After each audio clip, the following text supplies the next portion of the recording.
တန်တရားစီးပွားကုသိုလ်ကောင်းမှုများအကြောင်းတရားဒေသနာတော်ဒီကနေ့ညတပတ်သဘင်ခန္ဓာကိုရွှေဘုန်းတော်သခင်ရှင်တော်မြတ်ဖရာ၏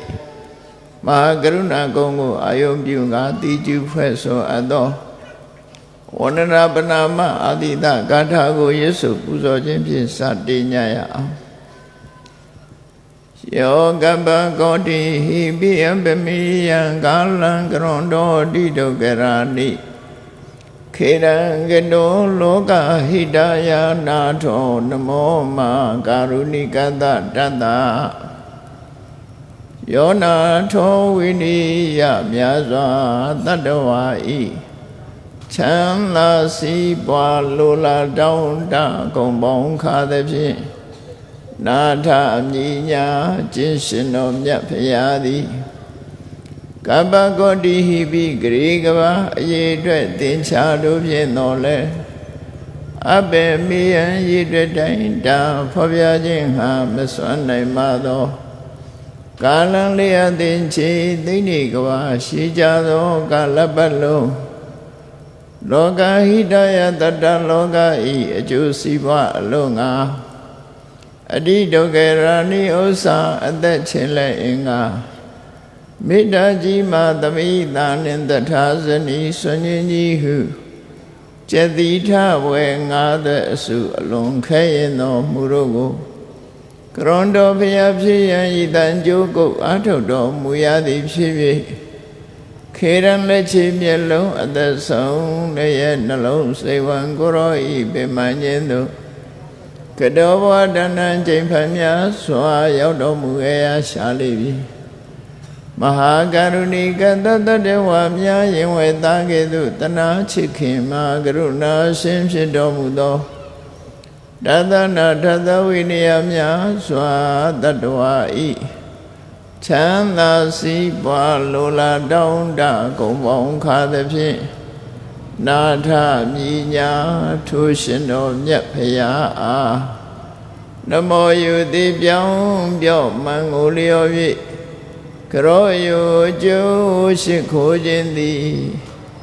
အထုဘဝတုစင်စစ်မသွေဖြစ်ပါစေတည်း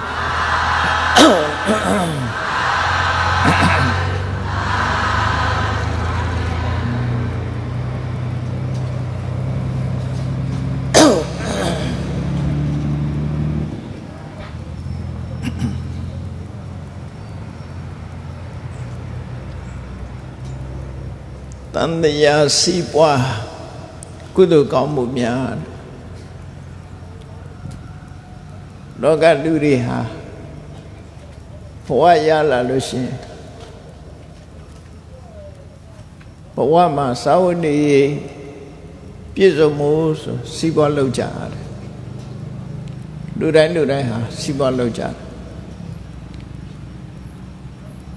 စီးပွားလုပ်တဲ့အခါမှာအဓိကပါဝင်တဲ့အချက်၃ချက်ကိုပြောရမယ်ဆို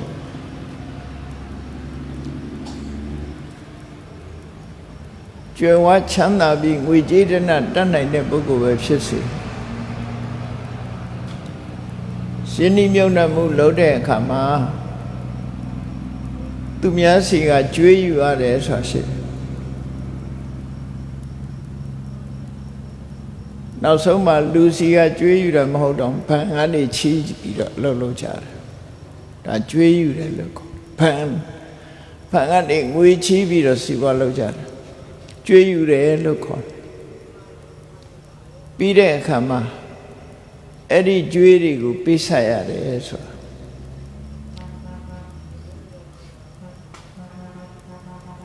အဲ့ဒီလိုအယောင်းဝယ်နဲ့ကိုယ်မှာငွေကြေးမပြည့်စုံသေးတဲ့အခါမှာသူတော်အစီကကြွေးယူခြင်းကြွေးဆက်ခြင်းဆိုတဲ့အလုံးနှလုံးကိုအဓိကထားပြီးစီးပွားရှာကြတာဒီနေ့ခင်လေကြွေးနဲ့ကင်းတဲ့လူမရှိဘူးလို့ထင်ပါတယ်ဗမာပြည်မှာကြွယ်ဝချမ်းသာတဲ့ပုဂ္ဂိုလ်တွေကြည်ကြွေးတွေနဲ့ကြည့်ပဲကုန်သူတို့ကြွေးရမှာပူများတယ်ကြွေးမရှိတဲ့လူဆိုခါရှာနိုင်ငံတိုင်းမှာလည်းကြွေးတွေရှိတယ်အလုံးသိနေကြတဲ့အတိုင်း ဗမာပြည်မှာလူတယောက်မွေးလာပြီဆိုရင်ကျွေးဘလောက်တင်နေလဲမမွေးခင်ကလေးကဗမာပြည်လူဖြစ်ကြတဲ့ခေါင်းပေါ်မှာကျွေးပုံကြီးရောက်လာအဲ့တော့ကျွေးယူထားလို့ရှိရင်ကျွေးတင်တာပဲသူတော်ဘာစီကချင်းကားထားတဲ့ကျွေးတွေယူပြီးတော့အလုပ်လုပ်ကြရတယ်လုံးလို့တဲ့အခါအောင်မြင်လို့ရှိရင်အဲ့ဒီကျွေးတွေကိုပြန်ဆက်နိုင်ကြမအောင်မြင်လို့ရှိရင်တော့ကျွေးတော်လည်းမဆက်နိုင်တော့အတူပေးကြအဲ့တော့စီးပွားရေးလုပ်တယ်ဆိုတဲ့အခါမှာတမန်မိသားစုဘဝလေးတွင်စာဝတ်နေရေးအတွက်အသေးဖွဲရောင်းဝယ်တဲ့ပုဂ္ဂိုလ်တွေတော့ကျွေးကင်ကောင်းခင်လိမ့်မယ်စီဝါဥစ္စာများစွာရှာကြတဲ့ပုဂ္ဂိုလ်တွေကြတော့ဝိကျေတနာချင်းကားပြီးတော့လှုပ်ကြရတယ်ပြီးရင်ကျွေးစားရတယ်ကိုရှာလို့ဖွေလို့ပိုလာပြီးဆိုတဲ့ငွေကြေးကြတော့ဘန်အပ်ကြတယ်ဒါခဏိခေရှိခေအနေနဲ့ပြောမယ်ဆိုလို့ရှိရင်ပစ္စည်းဥစ္စာရွှေတွေဝယ်ပြီးတော့ရွှေအိုးမြုပ်တယ်ဆိုတော့လောက်ကြရွှေအိုးမြုပ်ကြတယ်သူများမသိနိုင်တဲ့နေရာတိတ်တဆိတ်တွင်းနဲ့ကြီးတွေတူးပြီးတော့အဲ့ထဲမှာလုံညုံစိတ်ချဖို့ကိုယ်အသုံးလွယ်တဲ့အခါမှာဖော်ထုတ်သုံးစွဲဖို့ဆိုပြီးတော့ရွှေအိုးမြုပ်ကြဒါကြောင့်မို့ဒီကနေ့ခေတ်မှာလူတွေကံကောင်းတဲ့ပုဂ္ဂိုလ်တွေကတူးဖော်တဲ့အခါမှာတိုက်ဆိုင်ပြီးတော့ရှေးအောင်ပစ္စည်းရွှေတွေငွေတွေရကြတာလည်းရှိတယ်ပေါ့ရှေးခေတ်ကတော့အဲ့လိုရွှေအိုးမြုပ်တယ်ခဏခေတ်တော့ဗန်နေထဲ့တယ်ပေါ့စီးပွားရှာတဲ့ပုဂ္ဂိုလ်တိုင်းလိုပဲကျွေးယူခြင်းကျွေးပိဆက်ခြင်းရွှေအိုးမြုပ်ခြင်းတို့ပိုရှမ်းလာတဲ့ငွေတွေကိုသိသိချင်းဆိုဒီအလုပ်သုံးလို့ကိုလုပ်ကြအဲ့ဒါစီးပွားရေးဘွဲ့မှာခုလူ၃မျိုးရှိတယ်လို့ပဲဒါနဲ့အလားတူတဲ့တန်တရားဘဝမှာလည်းပဲကျွေးပေးတာတို့ကျွေးယူတာတို့ကျွေးဆက်တာတို့ရွှေအိုးမြုပ်တာတို့ဆိုတာလို့တင်လှုပ်ထိုက်တဲ့အလုပ်တစ်ခုလို့ဒီလိုပြောအောင်မှာဖြစ်တယ်အဲ့တော့ကျွေးယူခြင်းနဲ့ကျွေးပေးခြင်းဆိုတာတော့ကိုယ်ကပိုရှမ်းနေလို့ရှိရင်လည်းကျွေးပေးထားတယ်ကိုယ်ငွေကိုချေးငှားထားတယ်ပေါ့ချေးငှားတယ်ကိုယ်ကချေးယူတယ်နှမျိုးလုံးနိုင်တယ်ဝေဘုံငေရှမ်းရှိရင်သူများကိုချေးတယ်ကိုယ်မှငွေလိုနေရင်သူများစီကချေးငှားပြီးတော့ယူတယ်အဲ့လိုရှိတဲ့ထဲမှာဘဝတန်တရားမှာလည်းပဲလောကမဲ့တာဝန်တရားအနေနဲ့လူတွေကလှုပ်လှုပ်ထားရှိကြတာ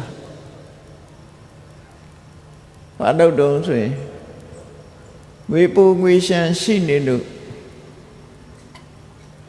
ကျွေးယူခြင်းနဲ့ကျွေးပေးခြင်းဒီလုပ်ကိုလည်းလုပ်တယ်ကျွေးဆက်ခြင်းဆိုတဲ့အလုပ်ကိုလည်းလုပ်တယ်ရွှေအိုးမြုပ်ခြင်းဆိုတဲ့အလုပ်ကိုလည်းလုပ်တယ်အဲ့တော့ကုသိုလ်ကောင်းမှုနဲ့ပတ်သက်လာလို့ရှိရင်ဘယ်ဟာကကျွေးပေးတာဘယ်ဟာကကျွေးယူတာဘယ်အရာကကျွေးပေးဆက်ပြီးတော့ဘယ်အရာကရွှေအိုးမြုပ်တာလို့ခေါ်နိုင်တယ်လေလောကလူတွေဘဝစီးပွားဖြစ်ဖို့အတွက်ငွေကြေးဒနာနဲ့ပတ်သက်ပြီးသုံးချတယ်လို့ပဲတန်တရားစီးပွားအတွက်လည်းပဲကုသိုလ်၃မျိုးလို့ပြောရမှာဖြစ်တယ်မလုံးမဖြစ်တဲ့လုံးနဲ့လုံးရက်တွေလူတွေဟာလောက်ကင်နေကြတယ်လူတိုင်းဟာလူဘဝရောက်လာပြီဆိုရင်ပထမဆုံးတွေ့ရတာတော့အမေနဲ့အဖေပဲ အမေနဲ့ဖေနဲ့ပထမဆုံးတွေ့ရမယ်အဲ့ပထမဆုံးတွေ့ရတဲ့အမေဖေကကိုယ်ကိုစောင့်ရှောက်တယ်ကျွေးတယ်မွေးတယ်ဝတ်စားဆင်ရင်တယ်ဆိုတဲ့အလုပ်တွေကိုလုပ်တယ်ကိုလာတော့ကတော့တကူဒီပဲအဝတ်ပလာတကူဒီနဲ့လာခဲ့တာအပြင်ရောက်တော့မှမွေးချင်းအနှီးဆိုတာနဲ့ထုတ်တာပြီးတဲ့အခါကျဝတ်စားဆင်မှုလုပ်ပြီးတော့ကိုလာတော့ကပတ်စံတပြားမှမပါသည့်အတွက်ကြောင့်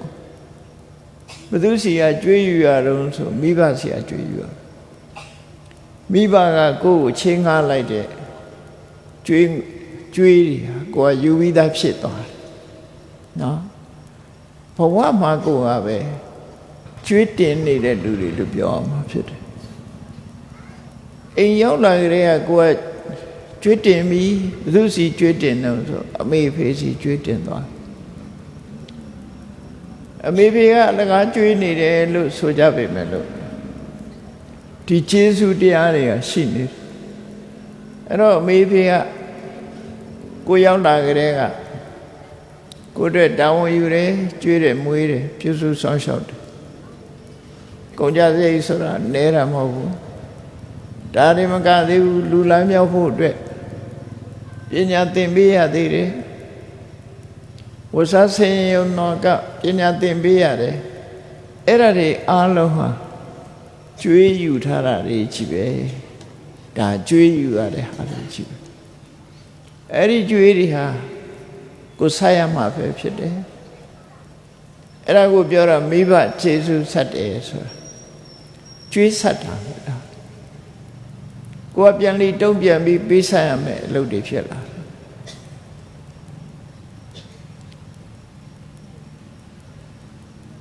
နောက်တစ်ခုအရွယ်ရောက်လာတဲ့အခါကျတော့အိမ်တော်ရသားပြုကြပြန်အိမ်တော်ရသားပြုပြီးသားရီသမီးတွေနဲ့ဖြစ်လာတဲ့အခါကျတော့မိဘတွေကကိုယ့်ကိုကျွေးမွေးဆောင်ရှောက်ခဲ့တယ်လို့ပညာသင်ပေးခဲ့တယ်လို့ကိုယ်သားသမီးကိုကိုယ်တစ်ခါပြန်ပြီးတော့ကျွေးမွေးဆောင်ရှောက်ကြပြန်တယ်အဲ့ဒါကြတော့ကျွေးပေးတယ်လို့ခေါ်ပြန်တယ်နော်အဲ့တော့ကျွေးယူလိုက်ကျွေးပေးလိုက်ဘဝမှာ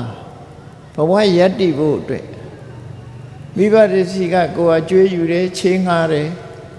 ကိုယ်သားသမီးတွေကိုတော့ကျွေးအသစ်ပေးတယ်ပြုစုဆောင်ရှောက်တယ်ဟုတ်ပြီလူဘဝကြီးရောက်လာတာဟာကျွေးနဲ့ရောက်လာတာဒါလည်းဖြစ်တယ်ရောက်လာပြီးတဲ့နောက်ကျွေးတွေတင်းနေတယ်အဲ့ဒီကျွေးကိုမဆက်ဖဲနေတဲ့လူတွေလည်းရှိတာပြန်ပြီးပေးဆက်ပြီးဆိုလို့ရှိရင်တော့ကိုရှာဖွေလို့ရတဲ့ပစ္စည်းဥစ္စာတွေကကိုယ်ပေါ်မှာကျေးဇူးရှိခဲ့တဲ့မိဘတွေကိုပြန်ပြီးတုံးဆက်ပေးအပ်ရမှာတလက်ကိုကတာဝန်ယူပြီးတော့မိဘကိုပြုစုတယ်အဲ့ဒီတလက်ပြန်ပြီးတော့ကိုကပြုစုလို့ရှိရင်အဲ့ဒါကျွေးဆက်တယ်ဆိုကုသိုလ်ပြုပဲအကယ်၍မဆက်ဘူးဆိုရင်တာဝန်မကျေတဲ့ပုဂ္ဂိုလ်ဖြစ်တော့နော်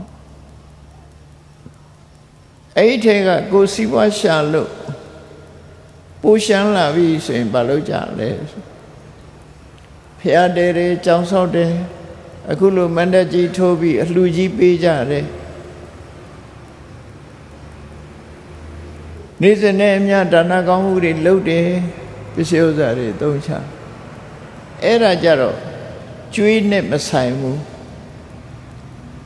ကျွေးဆက်တာလည်းမဟုတ်ဘူးကျွေးယူတာလည်းမဟုတ်ဘူးသူကြတော့ဘာခေါ်တော့ဆိုရွှေအိုးမြုပ်တယ်ကိုပိုးလာတဲ့ပစ္စည်းဥစ္စာတွေကိုရှင်းနှီးမြုပ်နှံမှုအတွက်သိမ်းထားတဲ့ဘဝတန်တရားအတွက်လှုပ်တဲ့ကုသိုလ်ရွှေအိုးမြုပ်ထားခြင်းပဲလို့ပုံပန်းတရဉ္ဇဟာတူတူပဲလူဖြစ်လာလို့စီးပွားရေးလုပ်တော့မယ်ဆိုရင်ကြွေးယူရတယ်ချမ်းသာတဲ့လူကကြွေးပေးတယ် အဲ့ဒီကျွေးကိုသုံးချပြီးတော့ပြန်ပြီးပိဿရတယ်ပိုရှမ်းလာလို့ရှင်ရွှေအိုးမြုပ်တယ်ဒါကတကယ်လက်တွေ့စီးပွားရေးမှာလုပ်နေတာအဲ့ဒါလို့ပဲသံဃာစီးပွားအနေနဲ့ကလည်းပဲကျွေးပေးခြင်းကျွေးဆက်ခြင်းကျွေးယူခြင်းရွှေအိုးမြုပ်ခြင်းဆိုတဲ့အလုပ်တွေကိုတို့တွေလုပ်နေကြတယ်ဆိုတာကိုတတိထားဖို့လို့ဒီကနေ့မန္တထဲမှာလူကြီးပေးနေတယ်ဆိုတာရွှေအိုးမြုပ်ခြင်းပဲဖြစ်တယ်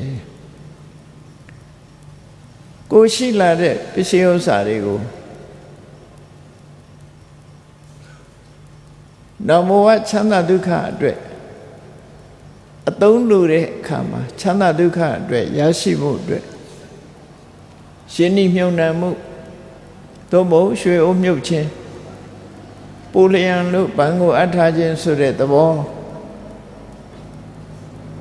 ကိုပိုင်တဲ့ပစ္စည်းဥစ္စာတွေကိုယဉ်နှီးပြုပြီးတော့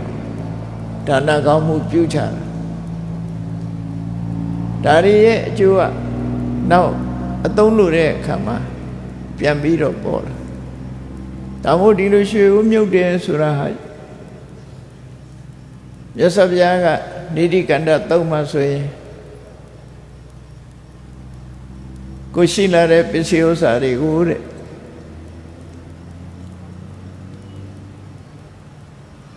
တကယ်အစစ်အမှန်ပစ္စည်းဥစ္စာတွေကိုတွင်းနဲ့ကြီးတွေတွင်းထဲမှာမြေတွင်းကြီးတွေတွင်းကြီးတွေအနက်ကြီးတွေတူးပြီးတော့လုံခြုံစိတ်ချလောက်အောင်ရွှေအိုးတွေကိုမြုပ်ကြတယ်တဲ့။နောက်အနာဂတ်မှာအသုံးလိုတဲ့အခါဖော်ထုတ်ပြီးသုံးဖို့ဆိုပြီးတော့သိမ်းရတယ်။အဲ့လိုယဉ်နှီးမြုပ်နှံမှုတွေဟာရွှေအိုးမြုပ်ခြင်းဆိုတဲ့အလုပ်တွေဟာလောကမှာလုံးကြတော့လည်းပဲကိုယ့်ရဲ့ရွယ်ချက်အတိုင်းအကုန်လုံးဖြစ်ခဲ့လားဆိုမဖြစ်ဘူးတဲ့။ဘယ်လိုကြောင့်မဖြစ်တုံးဆိုရင်အမှတ်မှားလို့အထားမှားလို့ရှင်းမှတ်ထားတဲ့စာရေးစာရန်ပျောက်သွားလို့ဘယ်နာမြုပ်မိမှမသိလို့ပြန်ဖော်ထုတ်လို့မရတာမျိုးလို့ကိုမမြင်ရတဲ့တတ္တဝါတွေကကိုမြုပ်ထားတဲ့ရွှေအိုးတခြားရွှေယူသွားတာတို့အဲ့ဒါမျိုးတွေနဲ့ကြုံလို့ရှိရင်ကိုမြုပ်ထားတာပျောက်သွားတာသိတယ်ဟုတ်ပျောက်ဆုံးသွားတာသိတယ်မသေးကြဘူးလို့ဆိုလို့တနည်းအားဖြင့်လူတွေသိမ်းထားတဲ့ပစ္စည်းဥစ္စာတွေဆိုတာယတာကမ္မခယောဟောတိသဗ္ဗမေတံဝိနတတိအကုသိုလ်ကံကျိုးပေးလာပြီကုသိုလ်ကံကုန်သွားပြီဆိုလို့ရှိရင်လည်းရှားထားတဲ့ပစ္စည်းတွေဟာဘယ်ကနေဘလို့ပျောက်သွားမှမသိပဲနဲ့ဆုံးရှုံးသွားတာသိတယ်လူတွေဟာကံမလိုက်တော့ဘူးဆိုလို့ရှိရင်အလုံးကပျက်စီးသွားတတ်တယ်ဒါကြောင့်မို့လို့တထေးတွေမွဲသွားတာဆိုတာလည်းရှိတယ်ပေါ့မွဲသွားနိုင်တယ်ဒီပြည့်နေရာတော့မပြောနဲ့မြန်မာနိုင်ငံဟာစစ်ပြေးပြီးကစားတော့ကဒီရှေ့တောင်အာရှမှာချမ်းသာတဲ့နိုင်ငံတစ်ခုဖြစ်ခဲ့နော်ချမ်းသာတဲ့နိုင်ငံတစ်ခုဖြစ်လာခဲ့တယ်ဒီနားမှာပထမဆုံးတိုးတက်ဆုံးနိုင်ငံဖြစ်ပြီးတော့ခုချိန်ကအဲ့ဒီအဆင့်ကနေလျှော့ကျသွားတယ်ဆိုတာအလုံးသိပြီယရာကမ္မခယောဟောတိလောဘုံလုံးဤမမှန်မကန်ဤဖြစ်သွားပြီဆိုလို့ရှိရင်တော့ဒါကမ္မခယပဲလုံဤလုံးဟာနေလွဲချော်ပြီးတော့ဆင်းရဲမွဲတည်သွားနိုင်ငံအနေနဲ့လည်းဆင်းရဲမွဲတည်သွားနိုင်တယ်လူတွေအနေနဲ့လည်းပြောမယ်ဆိုရင်မိသားစုတွေဟာကမ္မကောင်းအကြောင်းမလှတော့ဘူးဆိုရင်မိလောင်တဲ့ထဲပါသွားတာတို့ရှည်မျောတဲ့ထဲပါသွားတာတို့အသိခံရတဲ့ထဲပါသွားတာတို့ခိုးယူတိုက်ခိုက်လူရင်ခံရတာတို့သာသမီတွေကဖြုံးနေတာတို့ဆိုတာမျိုးတွေနဲ့ကိုရှာဖွေထားတဲ့ပစ္စည်းတွေဟာတနည်းမဟုတ်တနည်းနဲ့ကုံဆုံးသွားတတ်သေးတယ်နောက်ဆုံးမှာ ဆင်းရဲမွဲတေတဲ့ဘဝရောက်သွားနိုင်သေးတယ်အဲ့ဒါလို့ကံမကောင်းအကြောင်းမလှဘူးဆိုရင်ဆင်းရဲမွဲတေသွားဘလောက်ပဲပစ္စည်းဥစ္စာတွေကစုဆောင်လူတွေဟာလောကီစီးပွားရေးဆိုတာဟာကိန်းတွေတွက်လို့မရတဲ့စီးပွားရေးပဲလို့သူတို့ပြောခုတန်တရားစီးပွားရေးကုသိုလ်ကောင်းမှုပြုပြီးတော့မြုပ်နှံပြီးဆိုတဲ့အခါကျတော့ဘယ်ဒီမှာမြုပ်နှံလို့ဆိုကိုမိဥဖဥရိမိဘနှစ်ပါးကိုကျွေးမွေးတယ်စေတီပထိုးတွေကိုတီထားကိုးကွယ်ပြီးတော့ပူဇော်တယ်တန်ဃာတွေကိုလှူဒန်းတယ်ကိုယ်အိမ်လာတဲ့ဧည့်သည်တွေကိုကျွေးတယ်မွေးတယ်ကိုယ်ဆွေမျိုးတွေကတည့်ရွယ်ကြီးတဲ့ပုဂ္ဂိုလ်တွေကိုကူညီထောက်ပံ့တယ်ဆိုလိုတာဒါနကောင်းမှုပေါ့ဒါနကောင်းမှုလုပ်တယ်ဆိုတာလည်းပဲရှိုးမြုပ်ခြင်းသို့မဟုတ်ယဉ်နှိမ့်မြုပ်နှံခြင်းတစ်မျိုးပဲတဲ့ဒါတန်တရားမှာယဉ်နှိမ့်မြုပ်နှံမှုလို့ပြောရတယ်အဲ့ဒီတန်တရားမှာယဉ်နှိမ့်မြုပ်နှံတဲ့အခါမှာငွေကြေးနဲ့သာယဉ်နှိမ့်မြုပ်နှံရတာမဟုတ်ဘူးသီလဆောင်ပြီးတော့လည်းယဉ်နှိမ့်မြုပ်နှံတယ်ကမ္မထဘာဝနာပွားများအထုတ်ပြီးတော့လည်းယဉ်နှိမ့်မြုပ်နှံမှုတွေလုပ်ရတယ်ခொနကတရဏဂုံစောင့်တိလိုက်တာလဲစိတ်ထဲမှာမှတ်ထားဖို့ရတရဏဂုံမျက်နုံစောင့်တိလိုက်ခြင်းဟာလည်းပဲတို့ဟာယဉ်နှိမ့်မြုပ်နှံလိုက်တဲ့ကုသိုလ်တစ်ခုပဲလို့စိတ်ထဲမှာအားကိုးစရာဖြစ်နော်မတော်တဆဒီဘဝအဆုံးသတ်သွားလို့ရှိရင်အားကိုးရမယ့်အရာတစ်ခုကိုယ်မှာငွေကြေးတနာအသုံးလိုတဲ့အခါကိုမြုပ်ထားတာလေးဖော်ပြီးတော့သုံးရတယ်လို့ပဲတရဏဂုံဆောက်တည်လိုက်တယ်ငါးပါးသီလခံယူလိုက်တယ်ဆိုတဲ့ဒီကုသိုလ်လေးဟာလည်းပဲဒီဘဝမျက်စိမှိတ်သွားလို့နောက်ဘဝသွားရမယ်ဆိုတဲ့အချိန်လေးမှာကိုနဲ့အတူကိုအကူကြီးရမယ်ယဉ်နှိမ့်မြုပ်နှံထားတဲ့အရာလေးတစ်ခုဖြစ်တယ်။သေတော့မှအခေါင်းတိုင်းကရိုးထဲတာတော့မရဘူးအဲ့ဒါသိချာနော်။သေမပေးလို့ကမရတော့လူတွေတဘဝဆုံးတတ်တယ်ဆိုတာရဲ့နောက်ဘဝဆိုတာရဲ့ကတ်နေတာအချိန်ဆိုင်နေတာမဟုတ်ဘူးဒီဘဝကသေလိုက်တာနဲ့တပြိုင်နက်နောက်ဘဝရောက်သွားပြီးသားဖြစ်တယ်ဘဝတစ်ခုရောက်သွားပြီးသားဖြစ်တယ်နောက်မှပြီးရင်နောက်ကျသွားပြီသက်ရှိနေတဲ့အချိန်ကလုံးမှသက်သေသွားတာနဲ့တပြိုင်နက်သူကနောက်ဘဝရောက်သွားပြီအဲ့ဒီအချိန်မှာဆိုပါစို့လူတယောက်ဟာသေဆုံးသွားတယ်သေတယ်ဆိုတဲ့သုတိစိတ်ကလေးချုပ်လိုက်တာနဲ့တပြိုင်နက်နောက်ဘဝဆိုတဲ့ပရိသေရိစိတ်လေးပေါ်သွားပြီနောက်ဘဝသူရောက်သွားပြီရောက်တယ်ဆိုတဲ့ခါမှာလူဖြစ်မယ်ဆိုရင်တရေတီးပြီပေါ့တရိษံဖြစ်မယ်ဆိုရင်လည်းတရေတီးနေပြီဘာမှလုပ်လို့မရတော့ဘူးငရဲကြမယ်ဆိုလည်းကြသွားပြီကွယ်ကက်တင်လို့မရတော့ဘူးလက်ဖြစ်မယ်ဆိုလည်းဖြစ်သွားပြီဖြစ်ပြီးသွားပြီသို့တော့တေဂန်ဒီမှာအာယုန်တစ်ခုကြောင့်အပင်ငရဲကြလောက်တဲ့အကုသိုလ်လည်းမရှိလို့တခုဆွဲလန်းပြီးတော့အိမ်နီးပါးမှာတစေပြိတ္တာဖြစ်နေပြီဒါလည်းဘဝပဲအဲ့ဒီတစေပြိတ္တာဖြစ်နေပြီဆိုလို့ရှိရင်တော့ကုသိုလ်ကောင်းမှုလုပ်ပြီးမျှဝေရတယ်ဒါလည်းသူကဘဝတစ်ခုကရပြီးသွားတယ်ပြိတ္တာမဖြစ်အောင်သိပြီးတဲ့နောက်မှာတားလို့မရဘူးလို့သူတို့ဆိုလို့တယ်ဘဝတစ်ခုကရပြီးသားဖြစ်သွားတယ်ရပြီးသားဘဝကိုကဲတင်မဲ့ဆိုရင်ကုသိုလ်ကောင်းမှုလုပ်ပြီးအမြတ်တမ်းပေးဝေခြင်းသူကိုယ်တိုင်ကသာရုခေါ်ခြင်းဆိုတာနဲ့ဝါမျက်ဝန္တာသာရုခေါ်လို့သူယင်ထဲမှာကုသိုလ်စိတ်ဖြစ်သွားပြီဆိုမှအဲ့ဒီကုသိုလ်အမှကဲတင်နိုင်တာဖြစ်တယ်ပေါ့ဒါကြောင့်ဒီဟိုဘဝနဲ့ဒီဘဝဆိုတာဟာမသိခင်ကကြွတင်ပြီးတော့ယဉ်နှိမ့်မြုံနှံမှုဟာအဓိကကြတယ်လို့ဒါအရေးကြီးဆုံးပဲเนาะ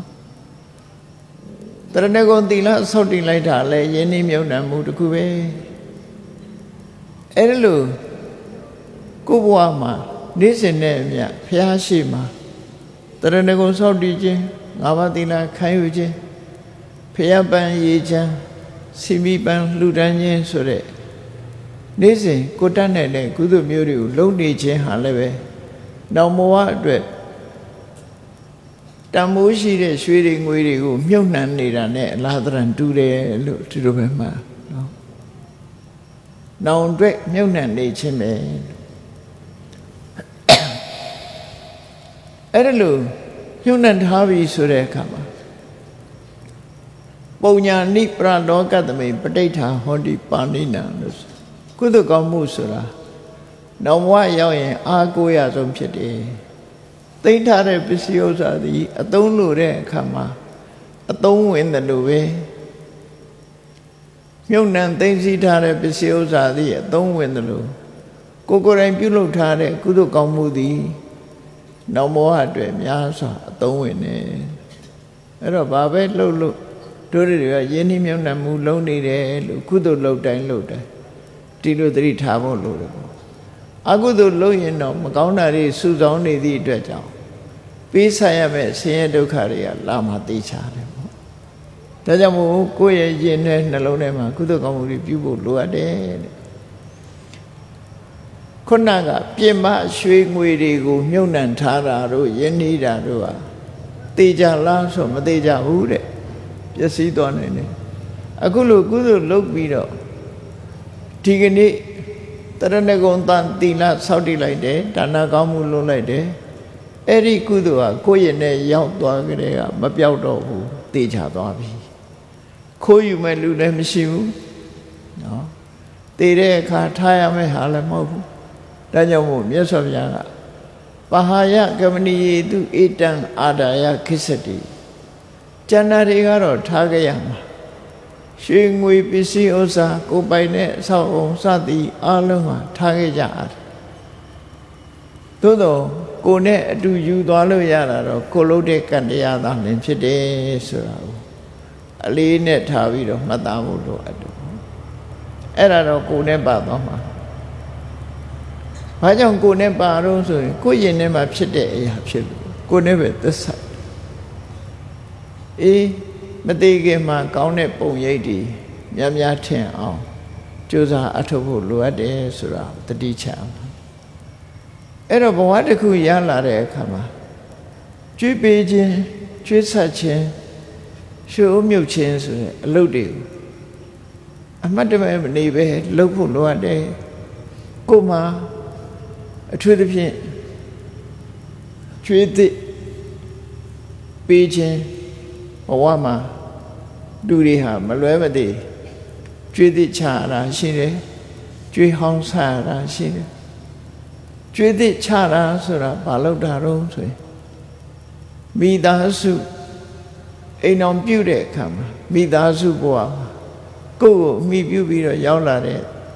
သားငယ်သမီးငယ်လေးတွေကိုကျွေးမွေးဆော့ရှော့ခြင်းသည်ကျွေးသည့်ပေးထားတာနဲ့တူတူပဲအဲ့တော့သူတို့ကတော့ကျွေးတင်သွားတဲ့ပုံကိုယ်တွေပေါ့ကိုကသူတို့ကိုကျွေးပေးထားလိုက်တယ်သူတို့ကကိုယ်အသက်ရွယ်ကြီးလာတဲ့အခါကိုယ်တုံးပြန်ပြီးတော့ကျေးဇူးဆက်အမှဖြစ်တယ်ပေါ့ကိုမိဘတွေဘဝတစ်ခုရလာလို့ရှိရင်မိဘမရှိဘဲနဲ့ဘဝရနိုင်တာမဟုတ်ဘူးလူဘဝဒါကြောင့်မလို့မိဘတွေရဲ့ကျေးဇူးကိုကြည့်ပြီးတော့တုံ့ပြန်ပေးဆက်ခြင်းကြတော့ကျွေးဆက်တယ်လို့ခေါ်တယ်ဒါကတန်တရားစီးပွားမှာလှုပ်တဲ့လှုပ်ထိုက်တဲ့ကုသိုလ်ကောင်းမှုပဲ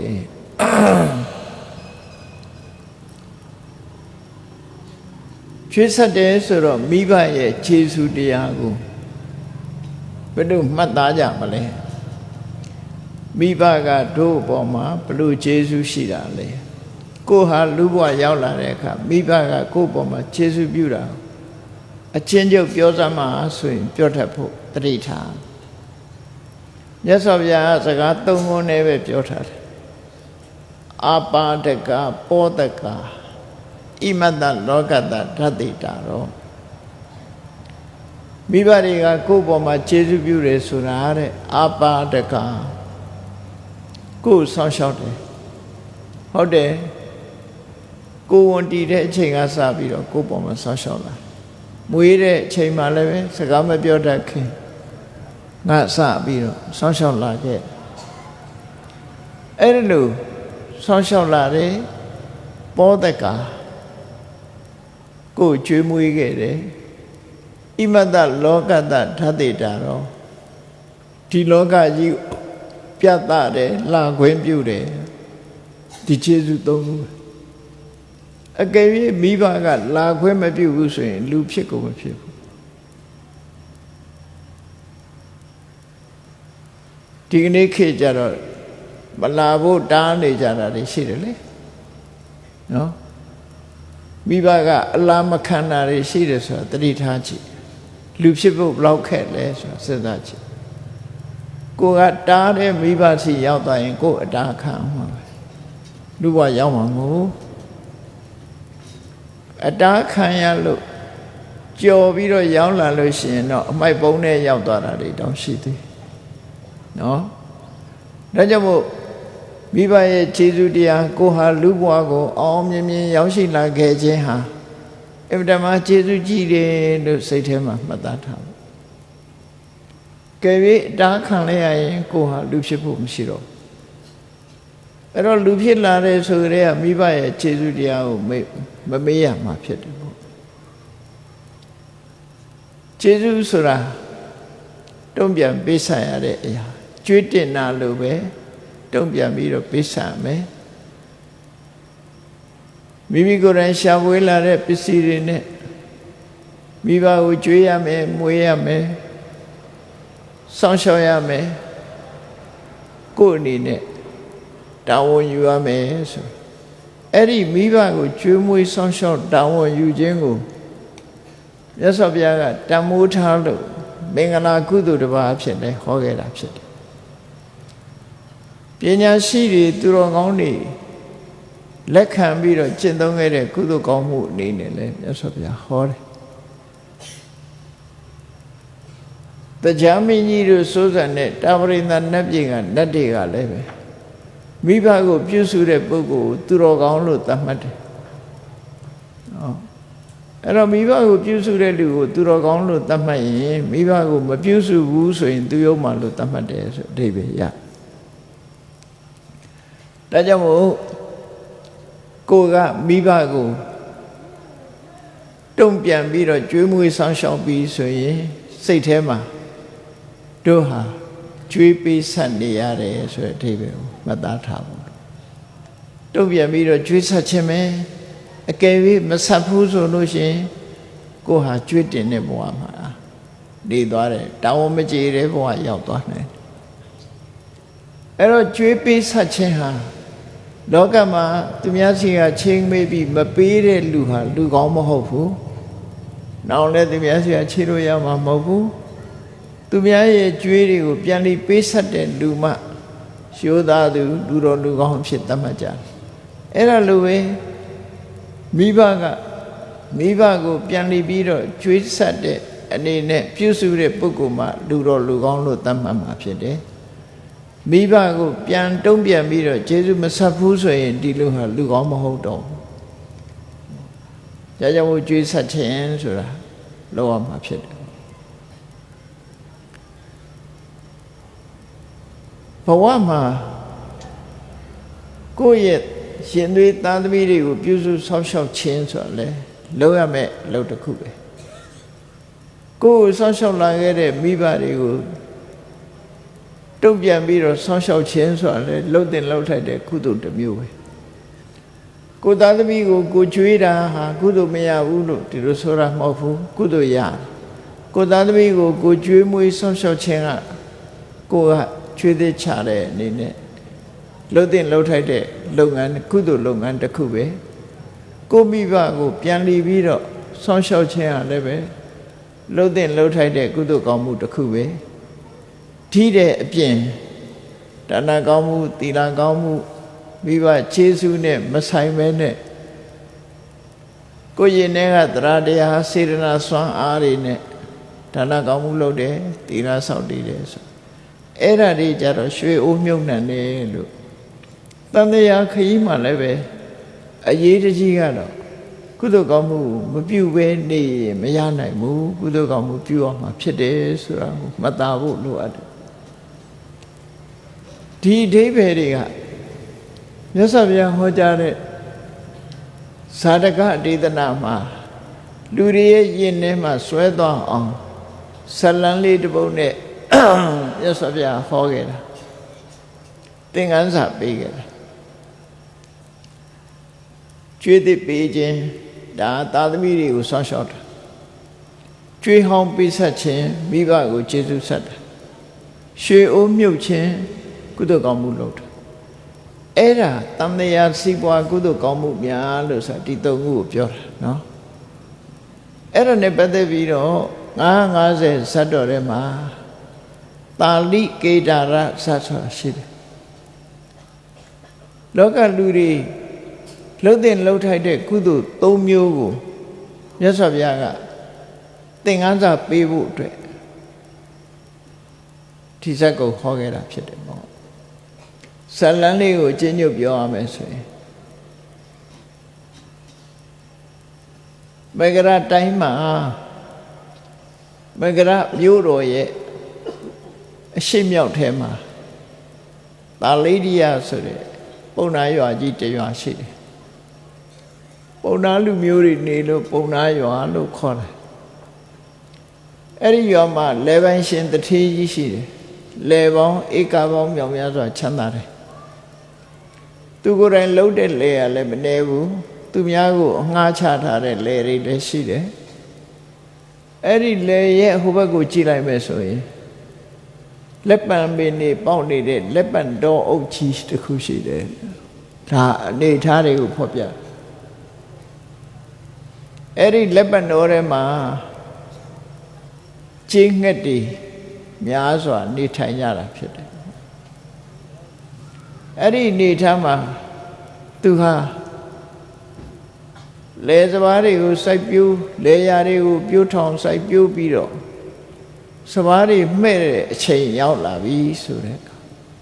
ဘာလို့လဲဆိုရင်လက်ပမင်တော်ကချင်းငှက်တွေဟာသူ့လက်တွေကိုရောက်ရှိပြန်တန်းလာကြပြီးတော့မှဲ့နေတဲ့စပါးကင်းကစပါးတွေကိုစားကြတယ်အကောင်ကြီးအလွန်များတဲ့ချင်းငှက်တွေအုပ်လိုက်ကြီးကြလာပြီးတော့စားတာ6လို့မနိုင်လောက်အောင်ရှိတယ်ပေါ့6လို့မနိုင်ဘူးချင်းငှက်တွေကအလွန်ရဲတယ်ဟိုနာ6ဒီနာကြအဲ့ဒီလိုလေဆောင်ကချင်းငှက်တွေကိုမောင်းထုတ်တော့လဲမနိုင်တော့ဘူးထူးထူးခြားခြားအဲ့ထဲမဲ့ဒေါင်းလောက်ကြီးတဲ့ချင်းငှက်ကြီးတစ်ကောင်ပါတယ်အဲ့ဒီကောင်ကြီးကဆိုရင်သူလဲဝါအောင်စားတယ်ပြန်သွားတဲ့အခါကျတော့စပယ်နှံတွေကိုခြီးပြီးတော့သွားတယ်စားလို့တင်အားမရဘူးတည်သွားတယ်တချို့လဲလှုပ်တတ်တယ်အဲ့ဒါမျိုးအလူမန္တထမင်းကျွေးကိုလာပြီးတဲ့အခါကျဂျိုင်းဆွဲသွားတာဆိုမျိုးနဲ့တူတယ်ပေါ့နော်ဒီမှာလဲစားတယ်ပြီးတော့ဂျိုင်းလဲဆွဲသွားတယ်ပေါ့အဲ့ဒီကြီးကြီးကလည်းပဲဂျိုင်းဆွဲသွားတဲ့သဘောပဲသူလဲဝါအောင်စားတယ်စပယ်နှံတွေကိုသူ့နှုတ်သီးနဲ့အကုန်လုံးကိုက်ချီပြီးတော့ပြန်သွားတယ်လေဆောင်ယောက်ျားကနိုင်အောင်မမောင်းနိုင်တဲ့အခါသူ့ကိုရောချေးတောင်းမှကြောက်တော့လေပိုင်းတထေးကြီးစီသွားပြီးတော့ဒီအကျိုးအကြောင်းတွေကိုပြောတယ်သူကျင်းငှက်တွေကြလာတာသူတယောက်တည်းနဲ့မနိုင်တော့ဘူးမထိန်နိုင်တော့ဘူးအဲ့ဒီမဲ့ထူးထူးခြားခြားဒေါင်းလောက်ရှိတဲ့အကောင်ကြီးကသူအားရပါရစားရုံနဲ့မကဘူးပြန်ကြတော့လဲဆိုဝါပင်နေစပယ်နှံတွေကိုချီးပြီးတော့သွားတယ်သူမောင်းတာလည်းမရဘူးဒီကောင်ကြီးကမကြောက်ဘူးလို့လေပဲရှင်ပုံနာကြီးစီသွားပြီးတော့တိုင်တန်းတယ်အဲ့တော့လေပဲရှင်ပုံနာကြီးကသူ့ကိုပြောတော့မင်းကြော်ကွင်းထောင်တတ်သလားဆိုထောင်တတ်ပါတယ်ဒါဖြင့်လောကွာကြော်ကွင်းအဲ့ဒီကျင်းခက်တွေကြလာတဲ့နေရာမှာမင်းကြော်ကွင်းတွေထောင်တာအဓိကကတော့အဲ့ဒီဒေါင်းလောက်ရှိတဲ့ကျင်းခက်အကြီးကြီး ဆင်းတဲ့နေရာကိုမင်းအဓိကထားပြီးထောင်လို့ဆိုကြော်ဝင်းထောင်ခိုင်းလိုက်ကြော်ဝင်းလှုပ်တဲ့အခါနွားမီးတို့မြင်းမီးတို့လိုဟာမျိုးပေါ့ဖြတ်လို့မလွယ်တော့အောင်ခိုင်မာတဲ့ကြော်ဝင်းတွေလှုပ်ခိုင်းတာလေကွင်းထဲမှာထည့်ထားတယ်နောက်ရက်ကြတော့ကြီးငှက်တွေပြန်တန်းချလာပြီးတော့စပယ်နန်းတွေကိုစားကြပြန်တယ်အဲ့ဒီဒေါင်းလောက်ရှိတဲ့ကောင်းကြီးကတော့သူဆင်းနေကြနေရဆင်းလာဆင်းချင်းသူခြေတော့ကြော်ကွင်းကစွတ်မိသွားတယ်အဲ့ကောင်းကြီးကြော်ကွင်းမိသွားသို့တော့သူကကြီးငှက်ထဲမှာခေါင်းဆောင်ဖြစ်တော့တခြားကြီးငှက်တွေခုချိန်သူអွန်လိုင်းလို့ရှိရင်အစာမစားရမှဆိုလို့အသာလေးသူခြေတော့ကြိတ်ပြီးတော့ယုံနေတယ်ယုံလို့မရဘူးမအော်ဘူးနောက်ဆုံးခြေတွေကစဝဲနန်းနေဝါအောင်စားလို့အာရကြပြီဆိုတဲ့အခါမှာငါတော့ကြောက်ဝင်းမိပြီဟေးဆိုတဲ့အတိပေးတဲ့အနေနဲ့អော်လိုက်တာကြံတဲ့ချင်းငယ်တွေအကုန်ပြန်ကုန်ညာဒီကောင်မှမရှိတော့သူတို့ကောင်လည်းပဲကြံအဲ့ဒီအချိန်မှာလက်ဆောင်ယောက်ျားလာပြီးတော့ဖမ်းပြီးတော့အိမ်ခေါ်သွားရဘုန်းသားကြီးစီရောက်တဲ့အခါလေပိုင်းရှင်ဘုန်းသားကြီးကကြေးကောင်ကြီးချိပြီးတော့သူကအကောင်ကြီးကလည်းကြီးတော့ခြေနက်တယ်ဒါကြီးချိပြီးတော့ကြာကြာနာနာခြေတော့မှကြော်ကွင်းကြီးနဲ့ပွန်ပဲ့နေလေဆေးတွေပါလေလိမ့်ပြီးပြီဒီကောင်ကြီးကိုခဏထိန်းချုပ်ပြီးအစာရည်သာကျွေးပြီးတော့မေးတယ်နော်ဟောဒီလေဆောင်ယောက်ျားကပြောတယ်တဲ့မင်းဟာစပယ်နန်နေစားရုံနဲ့မကဘူးခြိုင်ဆွဲသွားတယ်လို့ပြောတယ်နော်စပယ်နန်စားရုံနဲ့မကဘူးနှုတ်သီးနဲ့စပယ်နန်နေအများကြီးချိသွားတယ်လို့ပြောတယ်အဲ့တော့မင်းဟာခိုးတော်ဆောက်ထားဖို့စဘာတွေကိုတည်ပြီးတော့အယောင်းဝယ်လောက်ထားလားသို့မဟုတ်ခိုးတော်ဆောက်ထားတာရှိလို့လားလို့ဘုန်းတော်ကြီးကမေးတဲ့အခါကျတော့ကျင်းခဲ့ဆိုတာလူဘာသာစကားလည်းပဲအလွယ်တကူနဲ့ပြောတတ်တဲ့တရားမျိုးတွေကိုနော်ပြောတဲ့အခါကျတော့သူပြောတဲ့စကားတော်တော်ထူးဆန်းသွားသူဘာလို့ဆိုကျွန်ုပ်ယူသွားတာဟာတခြားမဟုတ်ပါဘူးတဲ့ကျွန်ုပ်ဟာကိုယ်တော်လည်းဆောင်ထားပါဘူးရောင်းဝယ်လည်းမလုပ်ပါဘူးတဲ့ကျွန်ုပ်ယူသွားတဲ့စပယ်နန်တွေကတချို့ကိုကျွေးသည့်ချရပါတယ်တဲ့တချို့ကိုတော့ကျွေးဟောင်းဆက်ရပါတယ်ကြံတဲ့ဟာကိုတော့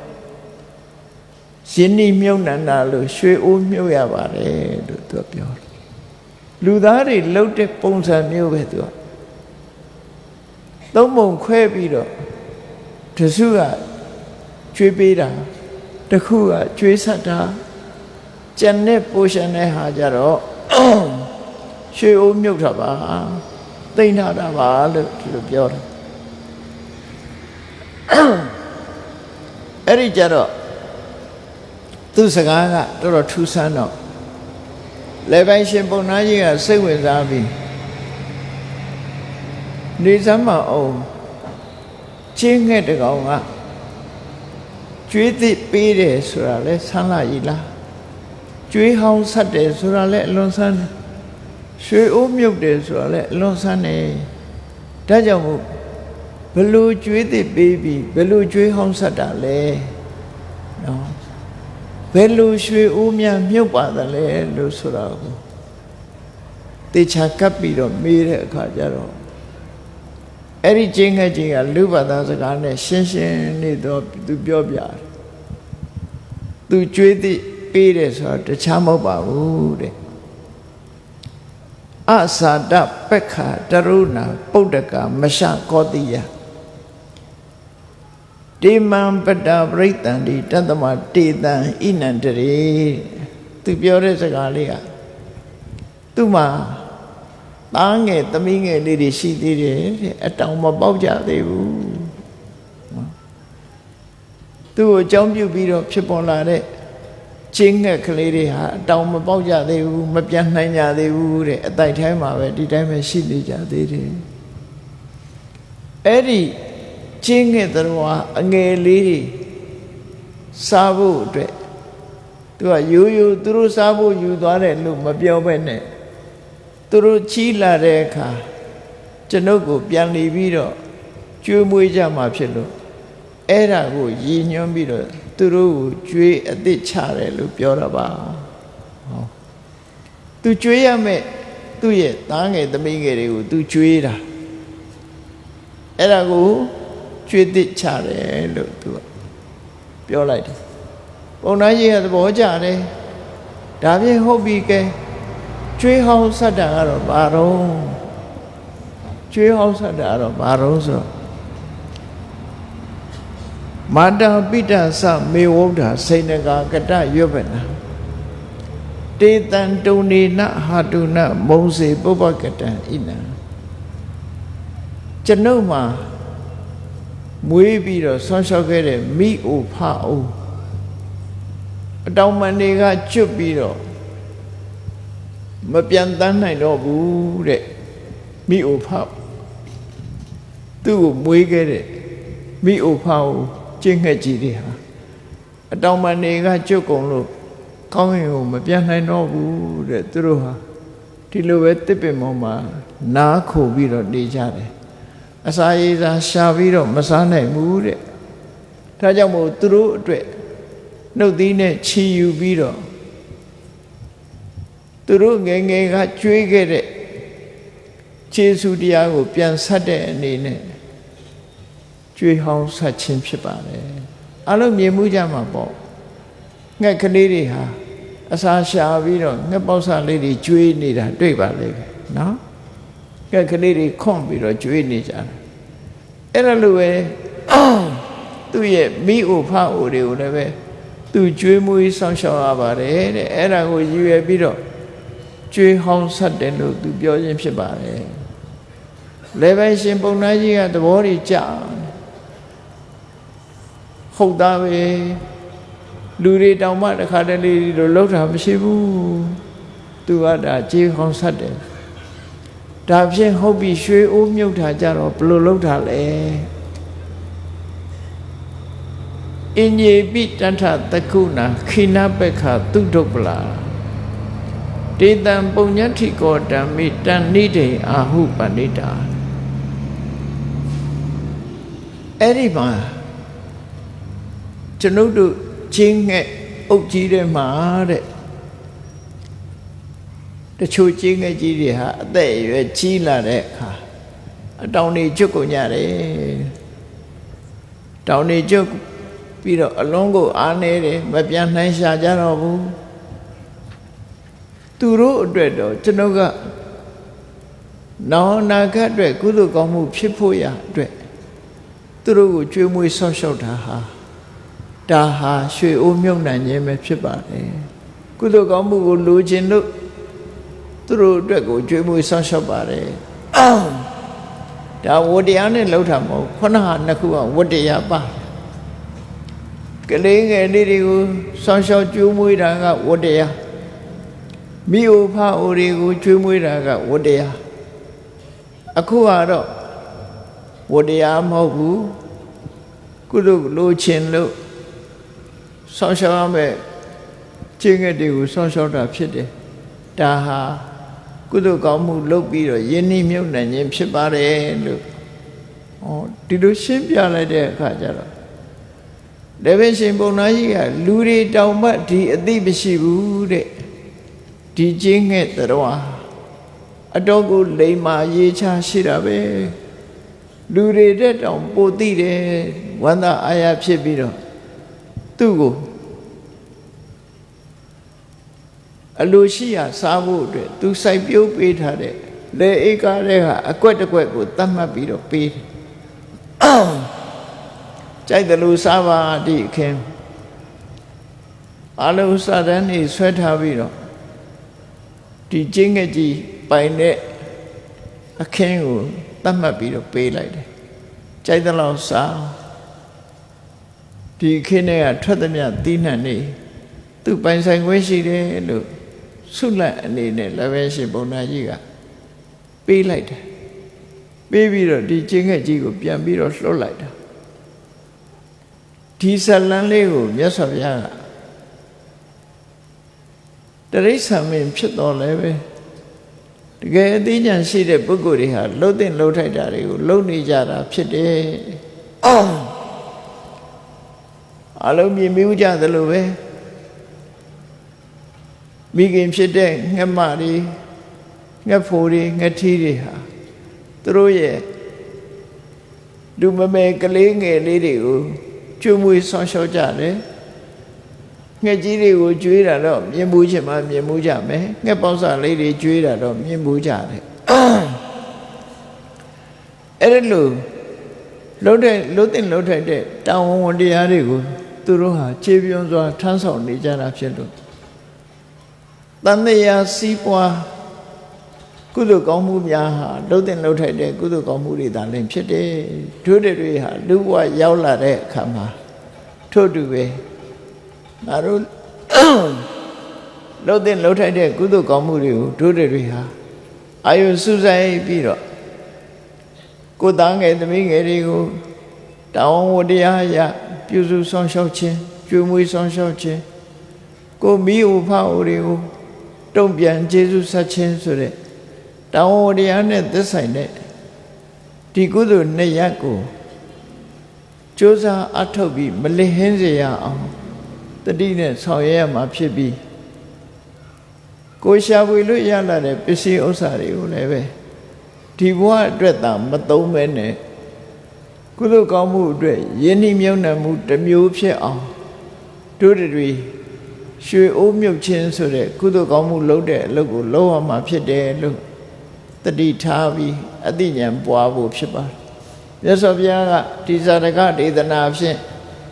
လူသားတွေအတွက်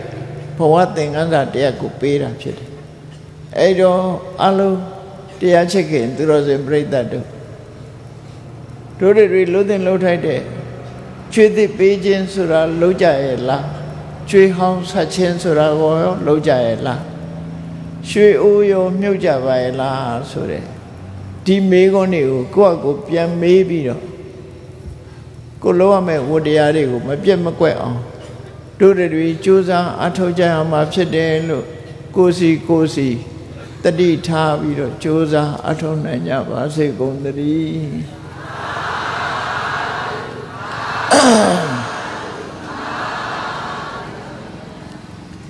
မေတ္တာပို့ရအောင်တတ္တဝါများစွာဖေးရန်กว่าချမ်းသာကြပါစေတတ္တဝါများစွာဖေးရန်กว่าချမ်းသာကြပါစေမေတ္တာရေချမ်းသုံးငါဖြံငြိမ်းချမ်းကြပါစေမေတ္တာရေချမ်းသုံးငါဖြံငြိမ်းချမ်းကြပါစေသက်ရှိချမ်းသာစိတ်ချမ်းသာလူရဆန္ဒပြည့်ပါစေသက်ရှိချမ်းသာစိတ်ချမ်းသာလူရဆန္ဒပြည့်ပါစေဟောလန္တာဒုက္ခပင်ကစားမေတ္တာပုံနေတုသင်္ကမမနောတရတိသဗ္ဗေတံဘဝယန္တုဒုက္ခတကမေတ္တာပုံနေတုသင်္ကမစုပေါင်းပုအမေတ္တာတဟုရောင်မြူပဝင်းဝေလာမင်းနှင့်ရောင်ကြီးရှဲယုံပေါင်းဆိုရခြင်းကြောင့်သဗ္ဗေတံကျွေးမဲ့ဥတုံလုံးစုံများစွာတတ္တဝါတို့၏မနောတရတိမြင်မြတ်ဖြူစင်အေးကြည်လင်းသည့်ရေစင်ပြည်တင်းစိတ်နှလုံးတည်ဟုသောရေအိုင်ကြီးအတွင်၌ဒုက္ခပင်ကစားစင်ထောရအိမြကြည်သာတာယာပွင့်လန်းချမ်းသာဒုက္ခတည်ဟုသောကုမုဒ္ဒရာကြာပန်တို့သည်ဟ ဖုံးလန်တဝန္တာရွှေမြူဝမုံလူလျက်ကြည်နူးဝဲကြုံဖူးကွင်းညကုန်သည်ဖြစ်၍သူကနကလေးအောင်လေးတဲ့ရောရှက်သင်ပြန့်ပီတိတိဟုသောယနံတို့သည်ဘဝယံတုကောင်းစွာမသွေကြိုင်လိုက်၍နေကြပါစေကုန်သတည်း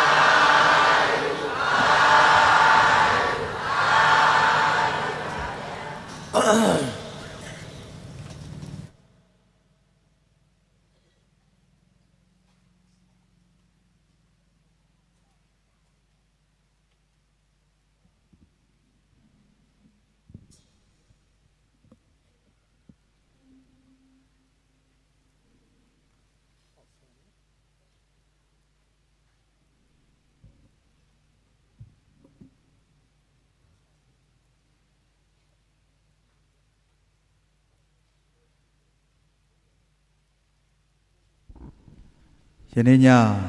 ဆင်ရင်ချင်းပပြုလို့အပ်သည်ဒုတိယအကြိမ်မြောက်ဖရာအနေကစားတင်ရှင်ပြုနာသအလူတော်မင်္ဂလာကျိုးဓမ္မပူဇာအထူးဓမ္မသဘင်တရားပွဲနှင့်ဆက်လင်း၍လူရန်မှုကိစ္စများဆောင်ရွက်ကြမှာဖြစ်ပါတယ်ဆရာတော်ဘုရားကြီးထံအဆက်စွာလူရန်နိုင်ရန်အတွက်ဆရာတော်ဘုရားကြီး၏ကပ္ပိယကာရကအဖြစ်ဥလဘောကဆောင်ရွက်ပေးရန်ပန်ကြားအပ်ပါတယ်ယနေ့ညတရားလူရှင်များဖြစ်ကြပါသောမန္တလေးမြို့အောင်မြေသာဇံမြို့နယ်ညောင်ခွဲရက်နေအလူဒါယကာဦးကျော်စွာလင်းအလူဒါယိကာမဒေါ်ခိုင်စာလင်းတမီမတ်စုတင်စာကျော်မအေးမြတ်ကျော်မိသားစုတို့မှလူဝယ်သင်္ကန်းချင်းနှင့်ဓမ္မပူဇာ350ဆက်ကပ်လှူဒန်းပေးရန်ဖြစ်ပါတယ်သာဓုသာဓုသာဓု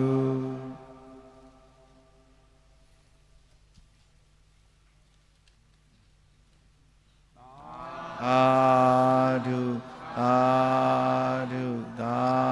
ဓုဆက်လက်ပြီးအလူဒါယကာဤအဖဦးညွန့်မောင်အားရည်စူး၍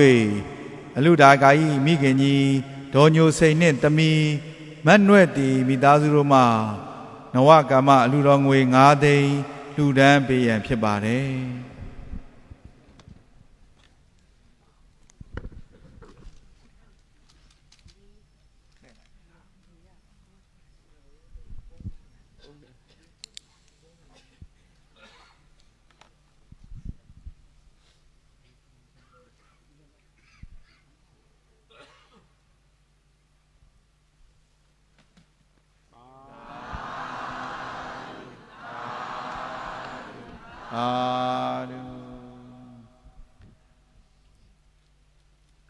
ဆက်လက်ပြီး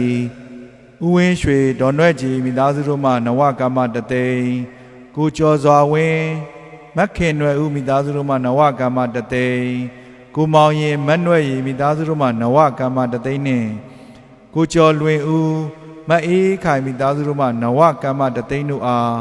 စုပေါင်းလှူဒန်းပေးရန်ဖြစ်ပါတယ်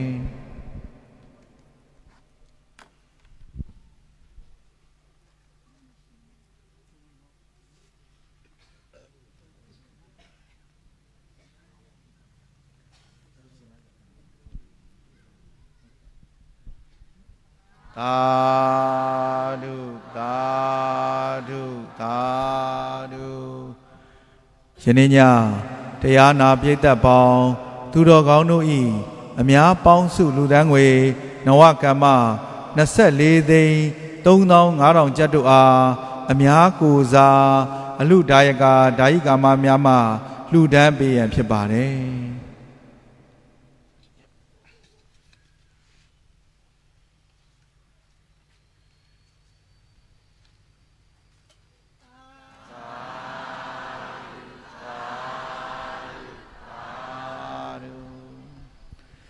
ကျေးဇူးရှင်ဆရာတော်ဘုရားယနေ့ညလူတိုင်းရပါသောကောင်းမှုအဆုစုတို့အတွက်တရားအလူရှင်များနှင့်တကွတရားနာပိဋကပေါင်းသူတော်ကောင်းတို့နှင့်အတူ32ဘုံကျင်လေကုန်သောလူနတ်မြမဝိနည်းတတ္တဝါအပေါင်းတို့အားကုသိုလ်အမြကိုယ်စီရရှိကြစေရန်အလို့ငါ ရေစက်တွန်းချဝေမျှလိုကြသည်ဖြစ်ပါ၍ရေစက်ချတရားဟောကြားချီးမြှင့်တော်မူပါယံခြေတော်အစုံဥခိုက်၍ယိုသေးစွာလျှောက်ထားအပ်ပါသည်ဖေဟာ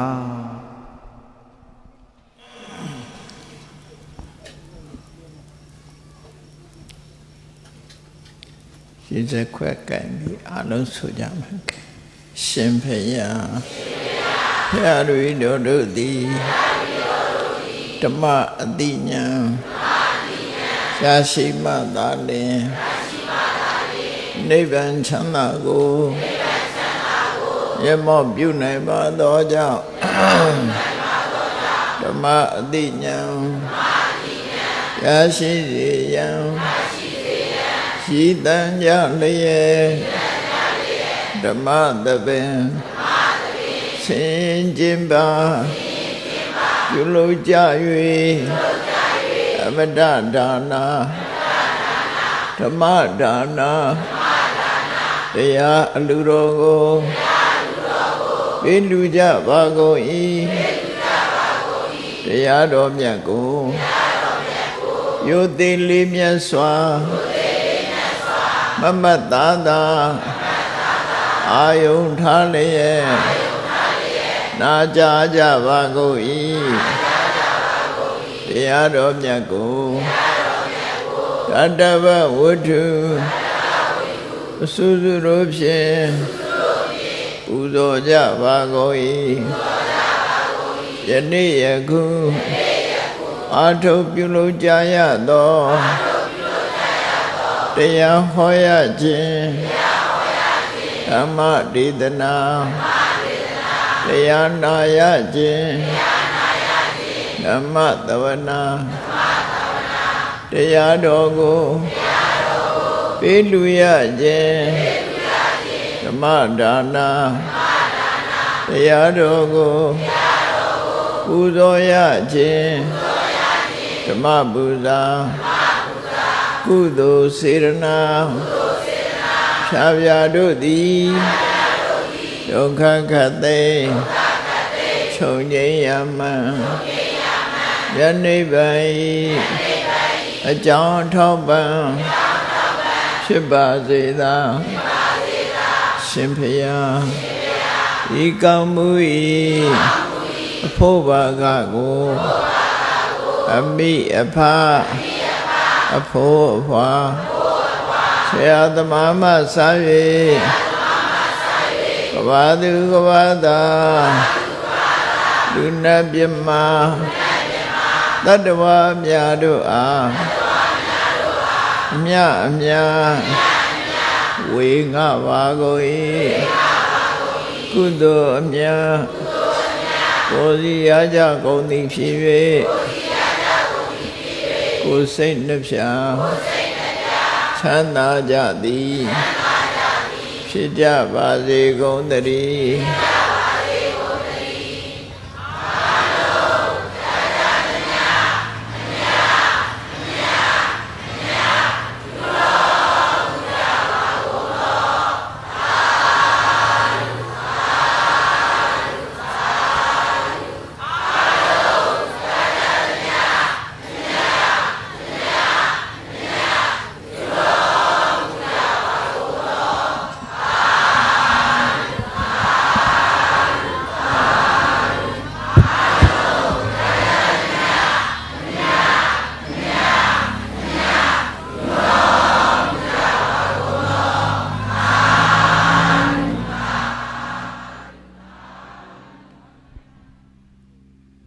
ဆက်လက်ပြီးကိုစီတူမျိုးလိုက်မိုက်မက်ခိုင်စာဝင်းမိသားစုတို့မှနဝကမ္မ3သိန်းနဲ့ကိုရာစာလင်းမတ်မာလာမြင့်မိသားစုတို့မှနဝကမ္မ3သိန်းဆက်လက်လူရန်ကြပါတယ်တာဓုအနုမောဒနာခေါ်ဆိုကြပါခမညာ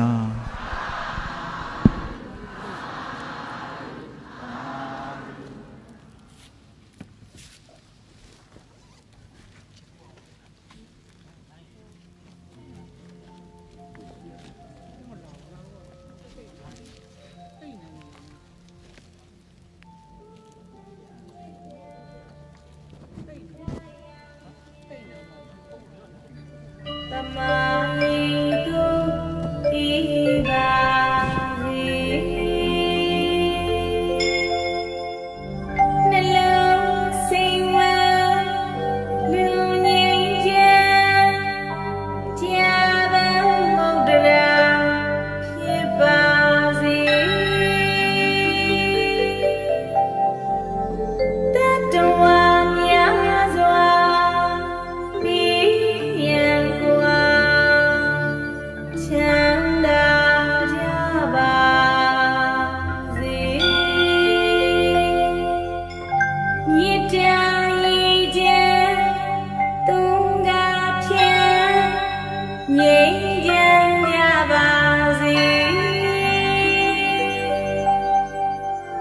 ရှိ